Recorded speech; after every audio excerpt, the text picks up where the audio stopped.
साहब, ये आपकी चैन है क्या? अबे हाँ यार, ये तो मेरी ही चैन है। पता नहीं कहाँ गिर गई थी। साहब, कुछ खाने को दे दो, मैं बहुत भूखा हूँ साहब। अबे ओ भिखारी, तुझे मैं खाने को दूंगा? हाँ, और तू मेरे घर के बाहर कैसे बैठा हुआ है? निकल यहाँ से, समझा? निकल।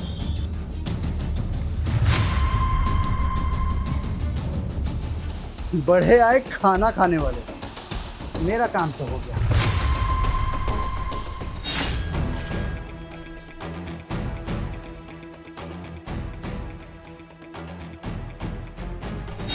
साहब, शायद आपके पैसे गिर गए।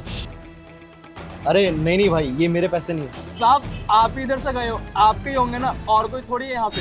अरे भाई, मेरे होते तो मैं ले लेता, पर तुम यहीं बैठे हो, किसी ना किसी के तो होंगे ही, वो आके तुमसे ले लेगा। तुम अपने पास ही रखो इसको। साहब, आपका सब भी बहुत ईमानदार है, वरना इतने सारे पैसे कौन मना करता लेने से। साहब, मैंने 2 दिन से कुछ नहीं खाया, कुछ खाने के लिए दे दीजिए।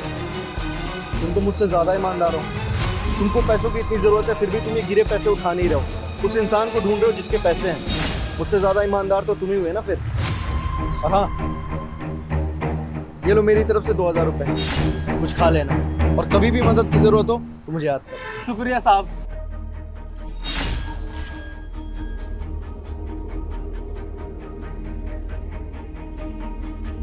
अरे वाह वकील साहिबा, आज सुबह ही सुबह इतनी जल्दी हमारे घर में कैसे? जी सर, मैं आपको ये बताना चाहती हूँ कि आपके नाम जितनी भी ज़मीन है, जो आपकी गांव की ज़मीन है, आपका ऑफिस और जो भी प्रॉपर्टीज़ है, वो सब आपके पापा ने आपके बड़े भाई यानी स्वतंत्र के नाम कर दिया। ये क्या बकवास कर रही हो तुम वकील? कहना क्या चाहती हो तुम कि मेरे बाप ने मेरे बड़े भाई यानी कि स्वतंत्र के नाम पे मेरी सारी प्रॉपर्टी कर दी? जी हाँ, सही सुना आपने। प्रॉपर्टी में से 1 रुपए का भी हिस्सा मुझे नहीं मिला। आखिर क्यों?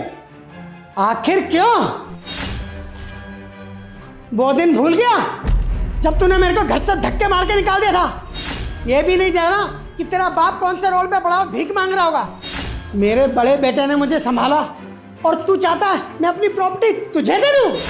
और सुन, अभी जो भिखारी ने सोने की चैन के बारे में पूछा था ना, वो मैंने ही गिराई थी। मैं देखना चाह रहा था कि तेरे अंदर अभी भी कितना लालच भरा हुआ है, और ऐसा ही मैंने अपने बड़े बेटे के लिए किया। अपने बेटे स्वतंत्र के लिए नोटों की गड्डी गिरवाई, लेकिन सुन, उसका ईमान तक नहीं डगमगाया, और यहाँ तक कि उसने उस भिखारी की मदद तक की। और एक तू है, उस भिखारी से चैन भी ले ली, उसकी मदद तक नहीं की। मैं अपनी जायदाद में से फूटी कौड़ी तुझे नहीं दूंगा, और सारी जायदाद अपने बेटे स्वतंत्र के नाम करूंगा।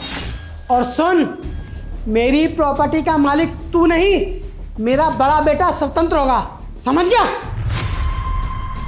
पापा, 1 मिनट। भाई, ये पैसों का लालच छोड़ना यार। माँ बाप के चरणों में स्वर्ग है, और माँ बाप को भगवान की तरह इज्जत देगा ना, तो शायद हो सके भगवान खुश होके तुझे खुशी दे दे।